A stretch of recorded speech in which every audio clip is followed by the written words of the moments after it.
Les deux fillettes sont maintenant seules dans leur chambre. La lumière est éteinte. L'obscurité les entoure, seul leur lit projette une faible blancheur.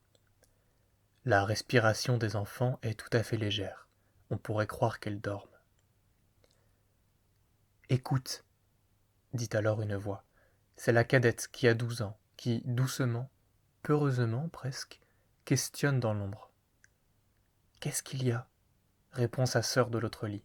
Elle n'a qu'1 an de plus. Tu ne dors pas encore, c'est bien. Je voudrais te raconter quelque chose.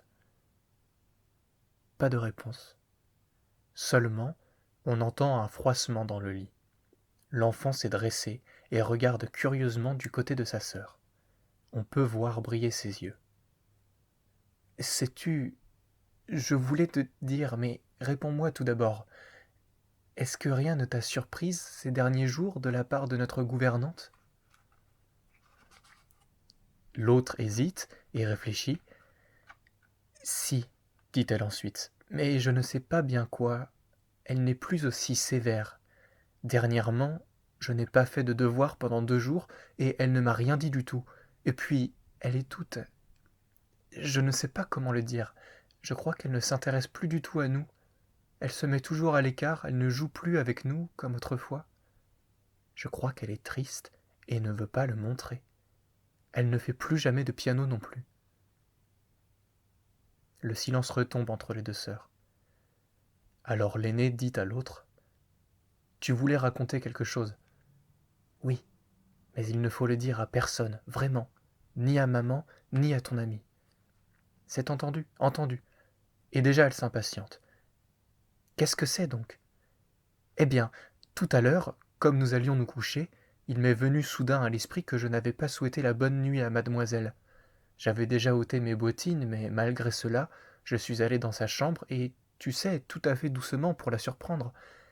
J'ai donc ouvert la porte bien prudemment. Tout d'abord, j'ai cru qu'elle n'était pas là. La lumière brûlait, mais je ne la voyais pas. Soudain, je fus terriblement effrayé. J'entends quelqu'un pleurer et je vois aussitôt qu'elle est étendue sur son lit tout habillée, la tête dans les coussins.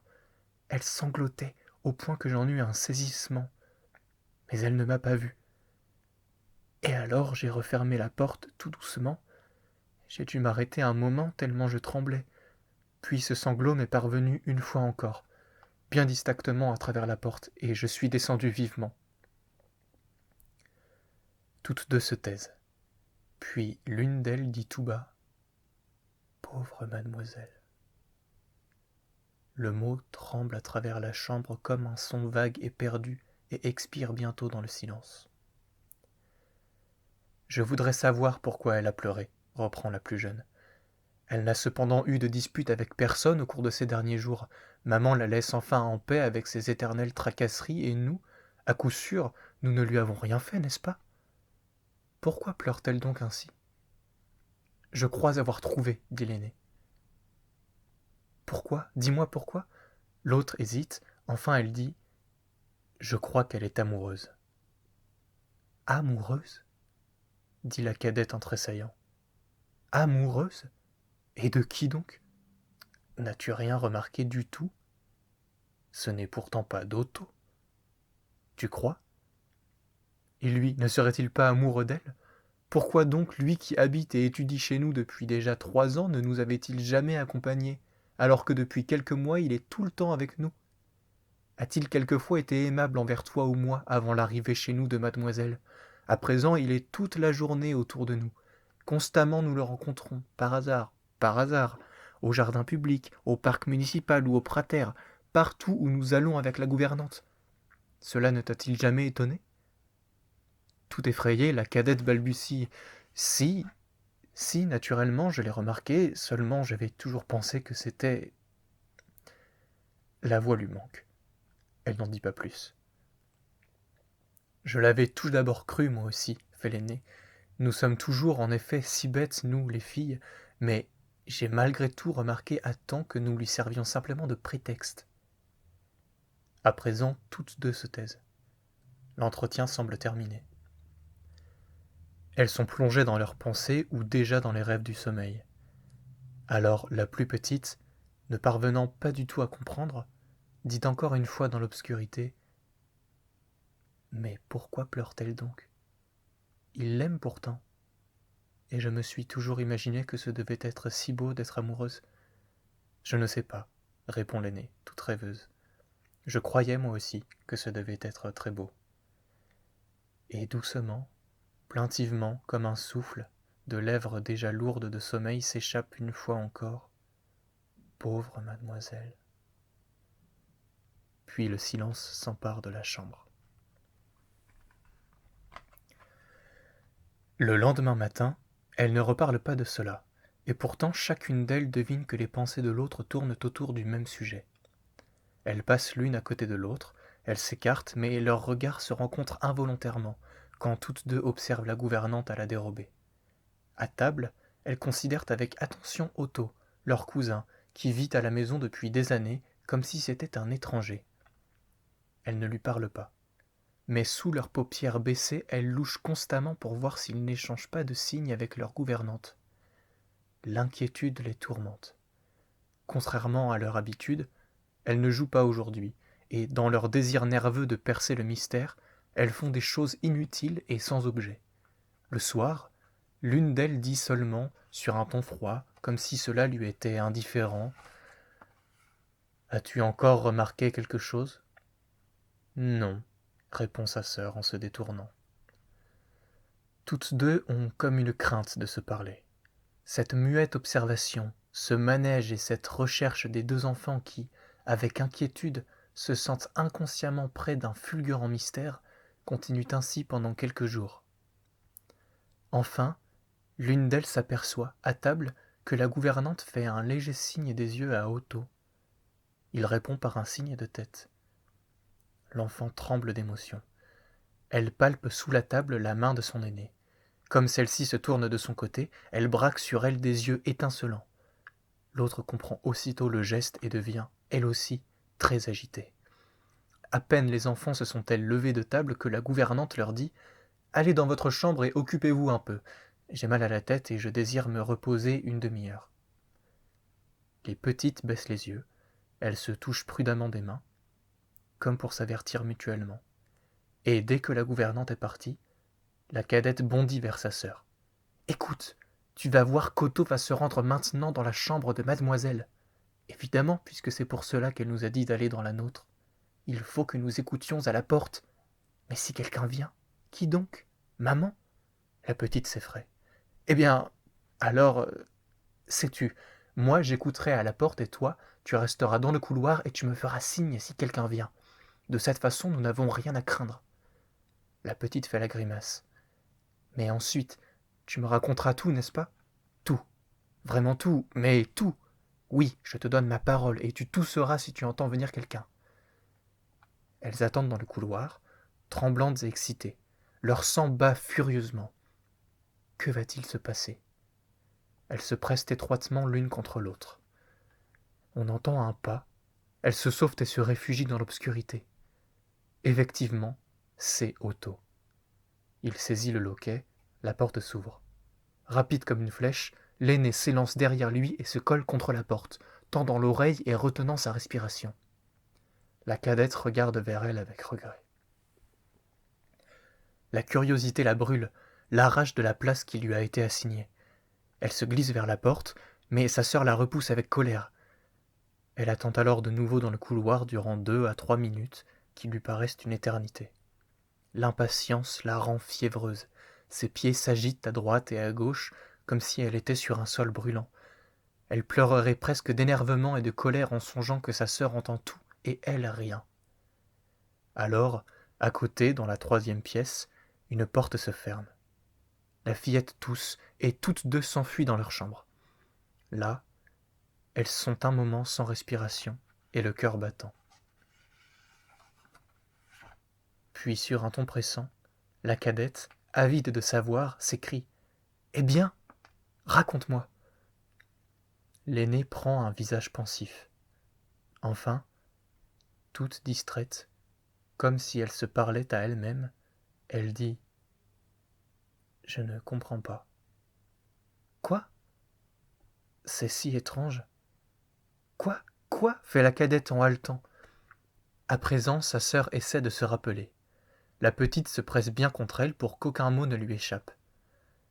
C'est tout à fait étrange, si entièrement différent de ce que je pensais. Je crois que quand il est entré dans la chambre, il a voulu la prendre dans ses bras ou lui donner un baiser, car elle a dit « Laisse-moi, j'ai à te parler de choses sérieuses ». Je n'ai pu rien voir, car la clé était sur la porte, à l'intérieur, mais j'ai entendu bien distinctement ce qui se disait. « Que se passe-t-il donc ?» a répondu Otto, mais sur un ton que je ne lui connaissais pas. Tu sais bien que d'habitude il aime à s'exprimer effrontément et bruyamment. Néanmoins, il a dit ces mots si timidement que j'ai tout de suite deviné qu'il avait comme une crainte. Et elle aussi a dû remarquer que son attitude était mensongère, car elle s'est contentée de dire doucement « Tu le sais bien ». « Non, je ne sais rien. »« Ah » a-t-elle fait alors, et cela avec un accent si triste, si terriblement triste. « Et pourquoi donc t'éloignes-tu brusquement de moi ?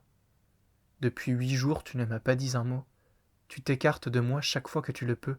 Tu n'accompagnes plus les enfants, tu ne viens plus au parc. Te suis-je donc devenue tout à coup étrangère ?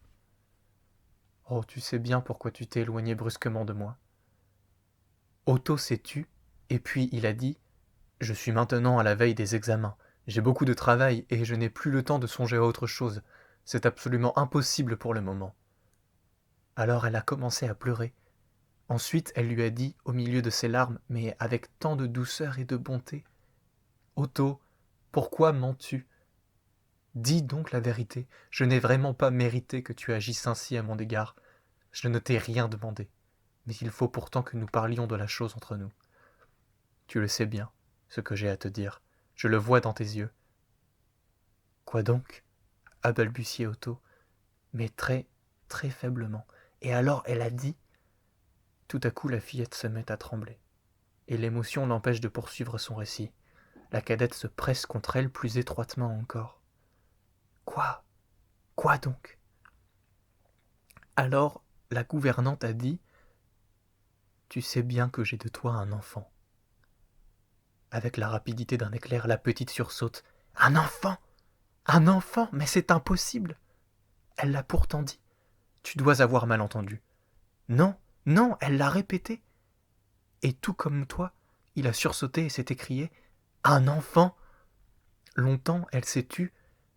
Ensuite, elle a dit « Que va-t-il se passer à présent ?» Et puis... Et puis... Et puis tu as toussé et j'ai dû m'enfuir. La cadette regarde fixement devant elle, toute bouleversée. Un enfant. C'est pourtant impossible. Où donc l'aurait-elle mis ? Je ne sais pas. C'est justement ce que je ne comprends pas. Peut-être à la maison ou avant de venir chez nous ? Naturellement, maman ne lui a pas permis, à cause de nous, de le prendre avec elle. Allons donc, tu sais bien qu'alors elle ne connaissait pas encore Otto. Elle se taise de nouveau, perplexe et se creusant la tête, fort embarrassée. La pensée de l'enfant les tourmente. Et la cadette reprend encore. Un enfant. C'est tout à fait impossible. Comment peut-elle avoir eu un enfant ? Elle n'est pas mariée, et seuls les gens mariés ont des enfants, je le sais fort bien. Peut-être était-elle mariée ? Ne sois donc pas si sotte, pas avec Otto en tout cas. Comment alors ? Elles ne savent plus que penser et se regardent fixement. Pauvre mademoiselle, dit l'une d'elles sur un ton de grande tristesse. Cette parole revient toujours sur les lèvres des fillettes, avec un soupir de compassion. Et toujours la curiosité flamboie en elles, d'instant en instant. Je me demande si c'est une fille ou un garçon. Qui peut le savoir ? Qu'en dis-tu si je la questionnais tout discrètement ? Tu es folle ? Pourquoi ? Elle est si bonne pour nous. Mais à quoi songes-tu ? Tu sais bien qu'à nous on ne dit pas ces choses-là. On nous cache tout. Quand nous entrons dans le salon, la conversation cesse et l'on s'entretient avec nous de choses stupides, comme si nous étions de petits enfants, et j'ai pourtant déjà 13 ans. Pourquoi veux-tu la questionner, puisque tu sais qu'on ne nous dit que des mensonges ? J'aurais tant voulu savoir. Et tu crois que moi je ne le voudrais pas ? Vois-tu, ce que je comprends le moins, en vérité, c'est qu'Otto n'en aurait rien su. On sait pourtant qu'on a un enfant, de même qu'on sait qu'on a des parents. Il a faim seulement, le coquin. Il dissimule toujours, pas pour une chose semblable. Cependant, ce n'est que quand il veut nous en conter. À ce moment, la gouvernante entre. Elles sont immédiatement silencieuses et ont l'air de travailler. Mais elle louche de son côté. Ses yeux semblent rouges, sa voix un peu plus grave et un peu plus vibrante qu'à l'ordinaire. Les enfants gardent un mutisme absolu. Elle lève soudain les yeux vers la gouvernante avec une crainte respectueuse. Elle a un enfant, ne peuvent-elles s'empêcher de penser constamment. C'est pourquoi elle est si triste. Et, petit à petit, elles le deviennent elles-mêmes.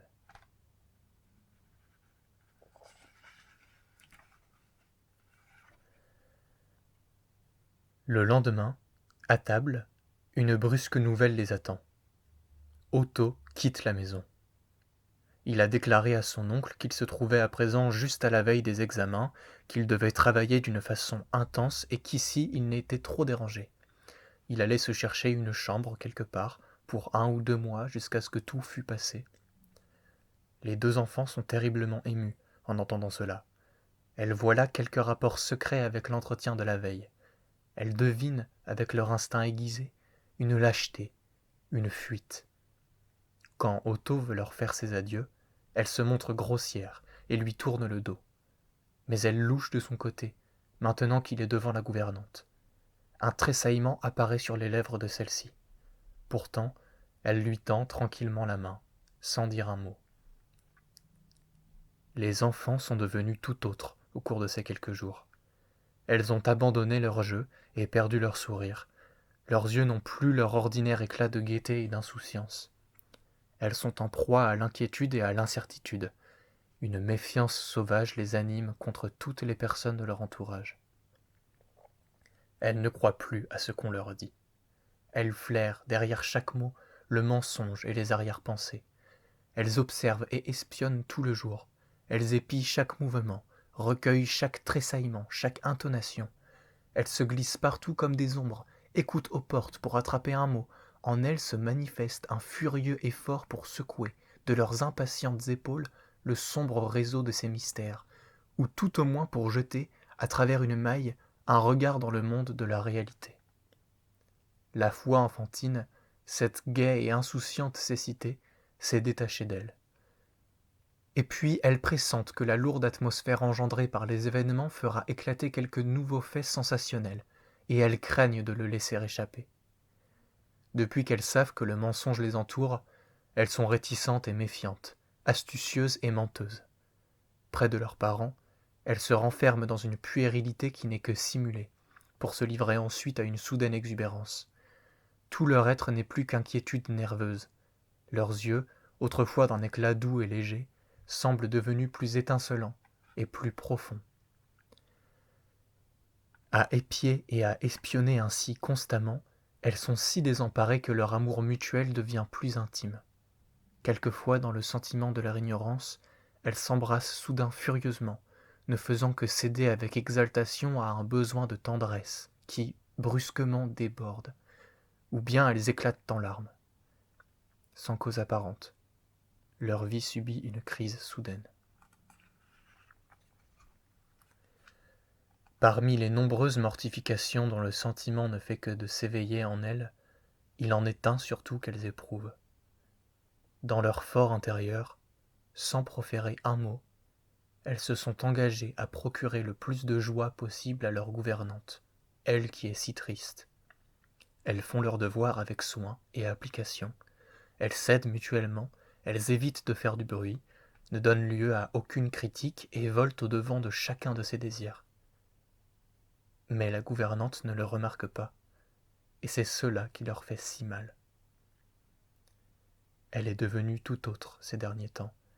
Quelquefois, quand une des enfants lui parle, un sursaut l'agite, comme si l'on venait de l'arracher brusquement au sommeil.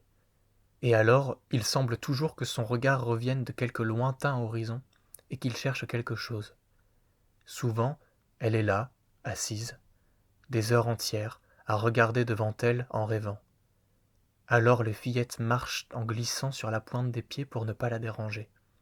Dans un sentiment vague et mystérieux, elles se disent qu'à présent elles pensent à son enfant qui est là-bas au loin, et des profondeurs de leur féminité, désormais éveillées, elles aiment de plus en plus la gouvernante qui est maintenant devenue si douce et si bonne. Sa démarche, autrefois vive et pétulante, est à présent plus calme. Ses mouvements sont plus circonspects, et, dans tout cela, les enfants devinent une tristesse secrète. Elles ne l'ont jamais vu pleurer, mais souvent ses paupières sont rouges. Elles remarquent que la gouvernante veut leur cacher sa douleur, et elles sont désespérées de ne pas pouvoir lui venir en aide.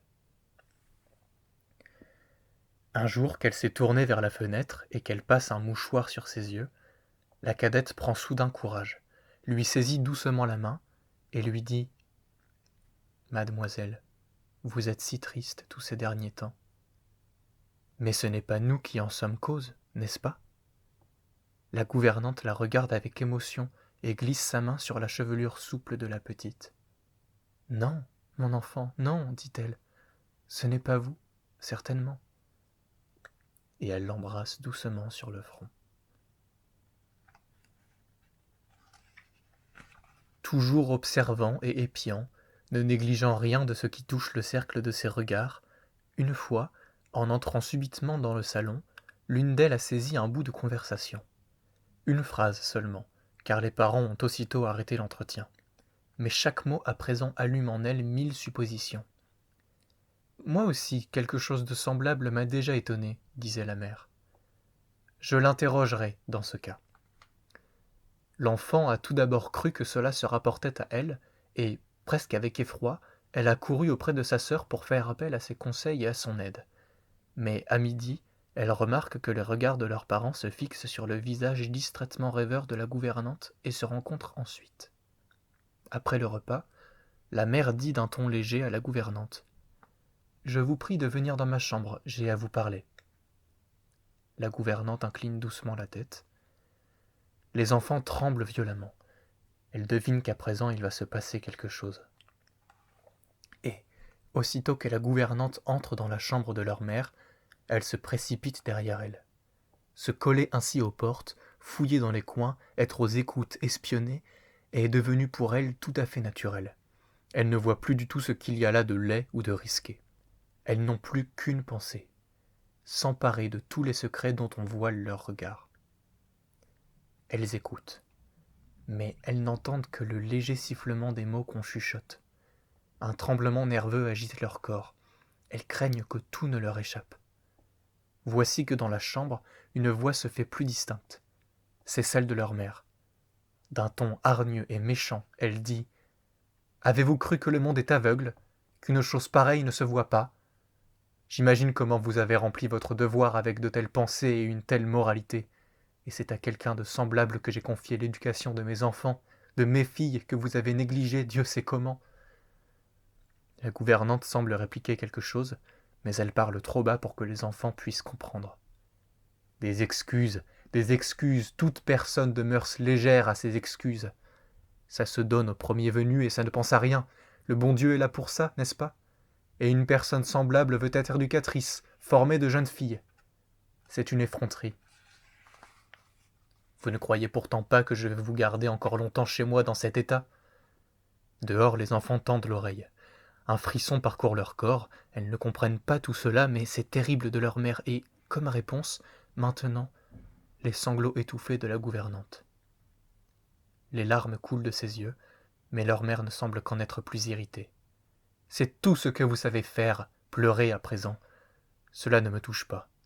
Je n'ai pas de compassion pour des gens comme vous. Ce qu'il adviendra de vous ne me regarde pas. À vous de savoir maintenant à qui vous adresser. Je n'ai pas à vous le demander. Tout ce que je sais, c'est que je ne peux pas tolérer un jour de plus dans ma maison quelqu'un qui néglige si honteusement son devoir. » On ne perçoit comme réponse qu'un sanglot désespéré, sauvage et presque animal, qui, dehors, secoue les enfants comme un excès de fièvre. Jamais elles n'ont entendu pleurer de la sorte. Elles sentent obscurément que celle qui pleure ainsi ne peut pas avoir tort. À présent, leur mère se tait et attend. Puis soudain, elle lance durement « C'est tout ce que je voulais vous dire. Préparez vos affaires dès aujourd'hui. Demain matin, venez prendre votre argent. Adieu. » Les enfants quittent la porte en bondissant et se sauvent vers leur chambre. Que s'est-il donc passé ? Ça a été pour elles comme un coup de tonnerre. Elles sont là, pâles et frissonnantes.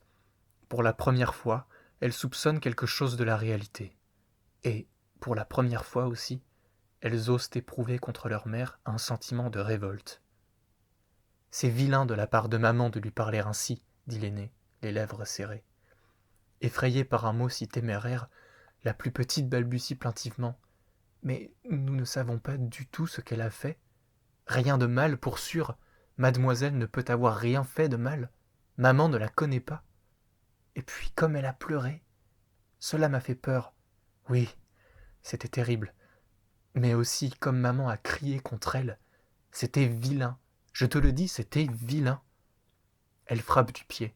Ses yeux sont voilés de larmes. À ce moment, la gouvernante entre. Elle a l'air fatiguée. « Mes enfants, j'ai affaire cet après-midi. Vous resterez seuls. Je peux me reposer sur vous, n'est-ce pas ?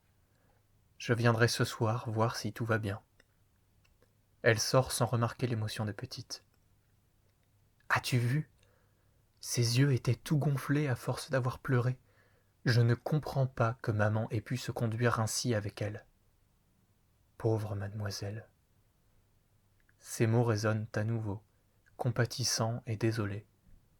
Elles sont là, toutes troublées. Voici qu'arrive la mère qui leur demande si elles veulent venir avec elle se promener en voiture. Les enfants déclinent l'offre. Leur maman leur fait peur. Et puis, cela les révolte qu'on ne leur dise rien du renvoi de la gouvernante. Elles préfèrent rester seules. Comme deux hirondelles dans une cage étroite, elles vont et viennent, étouffant dans cette atmosphère de mensonge et de dissimulation. Elles se demandent si elles ne doivent pas aller trouver la gouvernante dans sa chambre et la questionner. Parler avec elle de tout ce qui s'est passé. Lui dire qu'elle doit rester et que leur maman a tort, mais elles craignent de la blesser. Et puis elles ont honte. Tout ce qu'elles savent, elles l'ont appris en écoutant aux portes et en épiant. Il faut qu'elles fassent semblant d'être bêtes, bêtes comme elles l'étaient encore il y a 2 ou 3 semaines. Elles restent ainsi seules un long et interminable après-midi, se creusant la tête et pleurant, et toujours résonnent à leurs oreilles ces accents effrayants, la colère méchante et impitoyable de leur mère et les sanglots de la gouvernante. Le soir, celle-ci vient les voir rapidement et leur souhaite la bonne nuit. Les fillettes tremblent quand elles la voient s'en aller. Elles aimeraient bien lui dire quelque chose, mais à présent qu'elle est déjà à la porte, la gouvernante se retourne soudain, encore une fois, comme rappelée par leur désir muet. Quelque chose brille dans ses yeux, humides et troubles. Elle embrasse les 2 enfants qui se mettent à sangloter violemment, leur donne un dernier baiser, et puis elle sort hâtivement. Les petites sont là, debout, tout en pleurs. Elles sentent que c'était là un adieu. « Nous ne la reverrons plus, » dit l'une d'elles en pleurant. « Crois-moi, demain quand nous reviendrons de l'école, elle ne sera plus là. Peut-être, plus tard, pourrons-nous lui rendre visite, alors elle nous montrera aussi son enfant à coup sûr. Oui, elle est si bonne. Pauvre mademoiselle. » C'est déjà un soupir sur son propre sort qu'exprime celle qui pousse cette exclamation. Peux-tu imaginer ce que ça va être pour nous maintenant, sans elle ? Je ne pourrai jamais en souffrir une autre. Moi non plus. Aucune ne sera aussi bonne pour nous. Et puis... Elle n'ose pas achever, mais un sentiment inconscient de la féminité les rend respectueuses à l'égard de la gouvernante depuis qu'elles savent qu'elle a un enfant. Toutes deux y pensent sans cesse, et maintenant déjà ce n'est plus avec la curiosité enfantine du début, mais avec la plus profonde émotion et la plus grande compassion. « Écoute, » dit l'une. « Oui. Sais-tu, je voudrais faire plaisir une dernière fois à la gouvernante, avant qu'elle ne s'en aille. Ainsi elle saura que nous l'aimons et que nous ne sommes pas comme maman. Veux-tu ? Comment peux-tu me poser cette question ? Je me suis rappelé qu'elle aimait tant les roses blanches Et alors je pense, n'est-ce pas, que demain matin, de bonne heure, avant d'aller à l'école, nous pourrions en acheter quelques-unes que nous mettrions ensuite dans sa chambre. Mais quand les y déposerions-nous? À midi? Elle sera sûrement déjà partie. Sais-tu, dans ce cas, je préfère descendre très tôt et aller vivement les chercher sans que personne ne le voie. Et nous les lui apporterons alors dans sa chambre. Oui, nous nous lèverons de très bonne heure. Elles prennent chacune leur tirelire et en sortent tout l'argent qu'elles mettent loyalement ensemble. Maintenant, elles sont redevenues plus gaies depuis qu'elles savent pouvoir donner encore à la gouvernante une preuve muette de leur attachement dévoué.